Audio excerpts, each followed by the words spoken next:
కిషోర్, ఉమ్మడి కరీంనగర్ జిల్లాలోని పెద్దపల్లి జిల్లాకు చెందిన రామగుండం పారిశ్రామిక ప్రాంతంలో ఈ రోజు రామగుండం ప్రెస్ క్లబ్ కి ఒక ప్రభాత్ కోల్బెల్ట్ ఏరియా కార్యదర్శి, మావోయిస్టు కార్యదర్శి పేరిట ఒక లేఖనైతే పంపడం జరిగింది.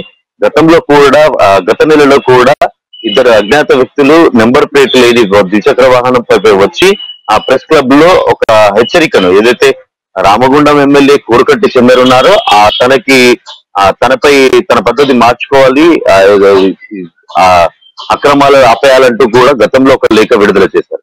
అందుకు భిన్నంగా ఈసారి ఏదైతే వాళ్ళు అంటే స్వయంగా వాళ్ళు వచ్చి ఇవాళ పోలీసుల నిఘా ఉన్నందువల్ల మేము రాలేకపోతున్నాము, ఆ పోస్ట్ ద్వారా ఈ ఉత్తరం పంపించాల్సి వస్తుంది అని చెప్పేసి వాళ్ళు ఆ లేఖలో పేర్కొనడం జరిగింది. ప్రధాన అంశం ఏమిటంటే ఈ లేఖలో 42 సంవత్సరాల క్రితం సరిగ్గా ఏప్రిల్ 20న ఏదైతే ఇంద్రవెల్లి ఘటన జరిగిందో, ఇంద్రవెల్లి అంటే భూ పోరాటం జరిగింది. గత 42 సంవత్సరాల క్రితం పెద్ద ఎత్తున అమరులయ్యారు. అక్కడ ఆదివాసీలు పెద్ద ఎత్తున అమరులయ్యారు. వారికి సంతాపకంగా ఈ నెల 20 అంటే నిన్నటికి 42 సంవత్సరాలు నిండడంతో వారు ఒక మావోయిస్టు అయితే ఒక లేఖను విడుదల చేశారు.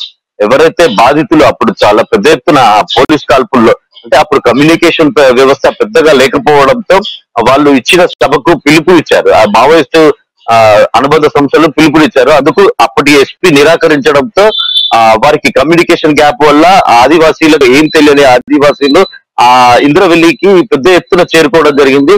ఈ సందర్భంగా అక్కడ పోలీసుల కాల్పులలో దాదాపు 200-300 మంది వరకు కూడా అమరులయ్యారు. వారికి అమరులైన వారికి స్తూపకంగా ఒక స్తూపం కూడా నిర్మించడం జరిగింది.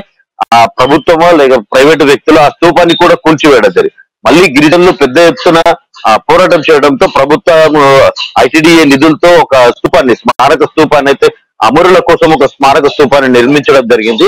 అయితే ఇందులో ప్రధానంగా అంశం, ఈ లేఖలో సారాంశం ఏంటంటే అప్పుడు ఏదైతే ఇంద్రవెల్లి ఘటనలో అమరులయ్యారో వారి అప్పటి నుంచి కూడా భూపోరాటం చేస్తున్నారు. అంటే ఆ గిరిజనులు ఎవరైతే భూపోరాటం చేస్తున్నారో వారికి పేదలకు ఆ ప్రాంతంలో నివసించే కోల్బెల్ట్ ఏరియా ప్రాంతంలో నివసించే పేదలకు ఎవరికైనా కూడా భూ స్థలాలు ఇవ్వాలి. ఆ స్థలాలు ఇవ్వడమే కాకుండా వారికి ఇల్లు కట్టుకోవడానికి 10 లక్షల రూపాయలు కూడా ప్రభుత్వమే మంజూరు చేయాలి అంటూ కూడా ఈ లేఖలో పేర్కొనగా, అంటే ప్రధానంగా ఇది ప్రభుత్వం పెద్దలు అంటే ఏదైతే ఆ పారిశ్రామిక ప్రాంతానికి చెందిన ఎమ్మెల్యే కోరుకట్టి చందర్ తో పాటు ధర్మపురి ఎమ్మెల్యే ఏదైతే సాంఘిక సంక్షేమ శాఖ మంత్రి కొప్పుల ఈశ్వర్ పేర్కొంటూ ఆ పెద్దపల్లి జిల్లా ఎంపీ నేతకాని పేరు కూడా లేఖలో పేర్కొన్నట్టు సమాచారం ఉంది. మనకు స్పష్టంగా ఆ లేఖ కనిపిస్తుంది. వీరంతా కూడా తక్షణమే ఈ భూ పోరాట వాసులు ఎవరైతే భూ పోరాటం చేస్తున్నారో వారికి నష్టపరిహారంతో పాటు ఆ భూమి కేటాయించాలి. వారికి తక్షణమే ఇళ్ల స్థలాలు కేటాయించడమే కాకుండా ఇల్లు కూడా కట్టించాలి. వారికి తగిన సదుపాయాలు కల్పించాలి. లేకపోతే మళ్ళీ మావోయిస్టు పార్టీ తరపున ఉద్యమం ఉధృతం చేయాల్సి వస్తుంది. ఇంద్రవెల్లి ఘటనకు అమరుల త్యాగాలకు ఫలితంగా ఇది అయితే చేయాలని చెప్పేసి వారు లేఖలో పేర్కొన్నారు. లేని పక్షంలో మావోయిస్టుల తరపున పార్టీ తరపున మాత్రం ఒక పోరాటం చేయాల్సి వస్తుందని చెప్పేసి నేతలకు, బీఆర్ఎస్ పార్టీ నేతలకు ఒక అల్టిమేటం కూడా జారీ చేసినట్టు మనం చెప్పుకోవచ్చు. శిరీష, శ్రీకాంత్, అంటే దాదాపుగా భూ పోరాటాలు ఇంద్రవెల్లి ఘటన అంటే చాలా పెద్ద ఇష్యూ జరిగింది అప్పట్లో. అంటే ఇంత పెద్ద ఎత్తున ఈ పోరాటం జరుగుతుంది. ఈ భూ పోరాటం 40 సంవత్సరాల నుంచి జరుగుతుంది. అంటే కొన్ని గవర్నమెంట్స్ అయితే మారుతూ ఉన్నాయి, కానీ ఈసారి తెలంగాణ వచ్చిన తర్వాత అయినా సరే ఈ బాధితులు ఎవరైతే ఉన్నారో, ఈ చనిపోయిన వ్యక్తులు ఎవరైతే ఉన్నారో వారికి న్యాయం జరుగుతుంది. ఈ తెలంగాణ సమాజంలో మన తెలంగాణ మన కోసం అన్నట్టుగా ఇంత జరిగిన తర్వాత కూడా ఇప్పటికీ కూడా తిరిగి మావోయిస్టులు తిరిగి భూ పోరాటం చేయాల్సి వచ్చే సంఘటనలు కనిపిస్తున్నాయి. అంటే మనం ఏ విధంగా చూడొచ్చు అంటారు? ఇక్కడ ప్రధాన అంశం ఏమిటంటే తెలంగాణ ప్రభుత్వం వచ్చినాక ధరణి పోర్టల్ ప్రవేశపెట్టిన తర్వాత భూ సమస్యలు ఎవరైతే రైతులు భూ సమస్యలు ఎదుర్కొంటున్నారో, అంతేకాకుండా ప్రభుత్వం తరఫున ఇదేదైతే ఇంద్రవెల్లి ఘటనలో అమరులయ్యారో వారికి ఇప్పటి వరకు కూడా ఎలాంటి న్యాయం జరగలేదు. తెలంగాణ ప్రభుత్వము ధరణి పోర్టల్ ప్రవేశపెట్టడం వల్ల చాలా చోట్ల కూడా భూములు అవకతవకలు జరిగాయి. ఏదైతే ప్రభుత్వ పెద్దల అనుసరణలలో కొంత మట్టుకు భూములు కూడా అన్యాక్రాంతం అయ్యాయి. మనం గతంలో కూడా చాలా వార్తల్లో చూసుకున్నారు.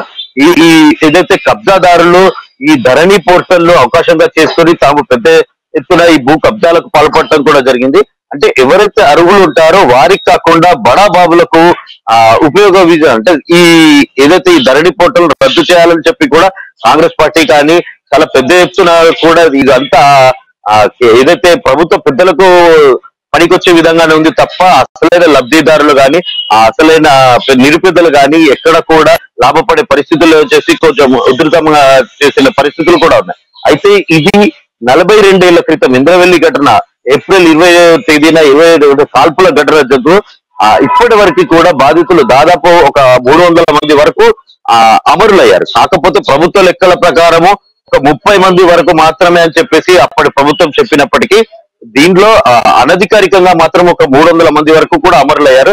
వారి వారి పోరాట స్ఫూర్తి ఏదైతే ఇప్పుడు కార్మిక సంఘాలు వారికి రైతు కార్మిక సంఘాలు కూడా ఆ ఉద్యమాన్ని చేపట్టి ఉధృతం చేసి వారికి తక్షణమే అంటే అప్పటి కుటుంబాలకు ఇప్పటి వరకు కూడా అంటే 40 ఏళ్లు గడిచినా కూడా వారికి ఎలాంటి న్యాయం జరగలేదు. వాళ్ళకు తప్పకుండా భూమి కేటాయించాలి, అంతేకాకుండా 10 లక్షలు గృహ నిర్మాణానికి కూడా ఇవ్వాల్సిందిగా ప్రభుత్వ మావోయిస్ట్ కోల్బెల్ట్ ఏరియా కార్యదర్శి మావోయిస్ట్ ప్రభాత్ పేరిట ఈ రోజు ఈ హెచ్చరికలను అంత సులువుగా కూడా తీసుకోకుండా ప్రభుత్వం దృష్టి పెడితే బాగుంటుందని చెప్పి అక్కడ ఆ ఏరియాలో ఉన్న ప్రధానమైన అంశం అవుతుంది. అంటే గతంలో ఇదివరకు 2 సార్లు మావోయిస్టు పార్టీ నుంచి 2 హెచ్చరికలు వచ్చినాయి. కాకపోతే ఈసారి భూ పోరాట సమస్య ఇంద్రవెల్లి ఘటన అప్పట్లో తీవ్రతరమైంది. ఇప్పుడు మళ్ళీ అలాంటి ఘటనల్లో అంటే మావోయిస్టు ప్రాబల్యం పెరుగుతుంది సంగతి కూడా చెప్పుకోవచ్చు. చూస్తూ ఉన్నాం చాలా మంది నిర్వాసితులు అయితే అక్కడ డేరాలు వేసుకొని ఏదైతే భూమి ఉందో అంటే కనీసం ఎంత నష్టపోయామో అందులో ఒక 10% అయినా తిరిగి మాకు రావాలి, మేము ఈ పోరాటాల్లోనే మేము చాలా కోల్పోయాము అనే సంఘటనలు అయితే మనం విజువల్స్ లో చూస్తున్నాం. ఎన్ని రోజుల నుంచి వాళ్ళు అలా దీక్షలు చేస్తూ ఉన్నారు, ఆ ఎండలో పడి ఆ చిన్న చిన్న గుడ్డల్లాంటి డేరాలను వేసుకొని పిల్లా పాపలతో అక్కడ కూర్చున్న సంఘటనలు అయితే మనం చూస్తున్నాం. దీనికి ప్రభుత్వం తరపు నుంచి ఏమైనా హామీ వచ్చిందా కలెక్టరేట్ దగ్గర నుంచి కానీ లేదా ఎంఆర్ఓల దగ్గర నుంచి కానీ? ఈ మావోయిస్టులు లేక వచ్చిన నేపథ్యంలో దీనిపై ప్రభుత్వం ఏమైనా స్పందించే అవకాశం ఉందా? గతంలో జరిగినట్టు 170 చట్టము పేసా చట్టం ప్రకారము గిరిజనులకు తప్పకుండా న్యాయం చేయాలి అనేది చెప్తున్నారు. ఏదైతే ఆ గిరిజనులు అంటే ఇతర కులాలను కూడా ఈ చట్టం అంటే ఈ జాబితాలో గిరిజనుల జాబితాలో వాళ్ళకు షెడ్యూల్ ప్రకారం జీవో ప్రకారం కేటాయించిన ఇతర 7 కులాలను కూడా ఇందులో కలిపేందుకు ప్రయత్నం జరుగుతుంది. ప్రభుత్వము ప్రయత్నాలు ఇందులో కూడా హెచ్చరించారు. అలాంటిది ఏది కూడా ప్రయత్నం చేసి మనం చూస్తున్నట్టు చాలా చోట్ల కరీంనగర్ జిల్లాలో ఉమ్మడి జిల్లాలో గతంలో కూడా చాలా చోట్ల ఏదైతే డబుల్ బెడ్రూమ్ విధానాలు అయితే అది కూడా మళ్ళీ ప్రెసిడెంట్ ప్రకటించినట్టుగా మీరు సొంత జాగా ఉంటే 3 లక్షల రూపాయలు ప్రభుత్వమే భరిస్తుందని కూడా అంటే ఇలాంటి ప్రభుత్వ పెద్ద ఏదైతే వాగ్దానాలు ఉంటాయో ఆ వాగ్దానాల ప్రజలని పెట్టుకొని అదే ఆశతో ఉంటారు. ఈ ఆశతో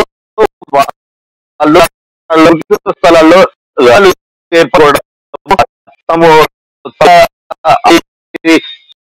భావించి ఆశపడి ఇలాంటి ఉద్యోగాలు కూడా